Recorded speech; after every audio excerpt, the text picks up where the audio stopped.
Lumayan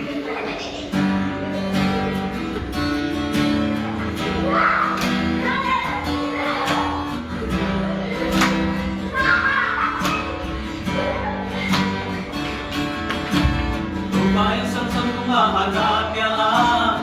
Pinagane ang kapanimbang pangkilay Kamugan ko ang kakampitin Talungin ho solali Isang luyan katangin narong tanahon be Ate gusto tuwing ko sa nalit bidwa Kaya sa natin kadwa kitya Anong tanahon behi Lubahong kipil na sa nahanat talit na Lubaaring insamin Ang mabintang na diin Ibang naunay ay lang kaya isang na Lubaaring insamin Ang mabintang na diin Sa pamora ng tanganong ay diin Lubahong pisa ng kalentes ang kiyakan Ito sa kanyang suma Magsahid na ang kanya Samson bangin ko ba ang kagsala Chumate May malasili sa toki sa samkya Kinantanan ang pinawalyamin Nasakya kanyang sangka Ito ba ang kapil na sinahan na kalita Ito ba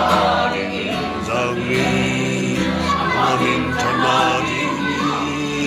Ibang taon may lahat ang kagay isangga Ito ba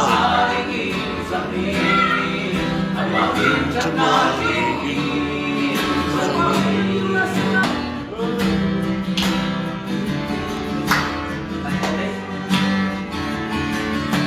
Sa pamora ng tananong ay digin Lubang desa ng talentes ang tiyaka Inulis sa ng pagkitay suma Magsahid na ang kanya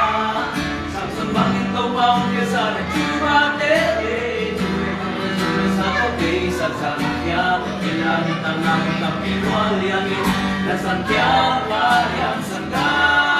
Tubahong kapil na setahan na talata Tubaharing insamin Ang mabintang na diin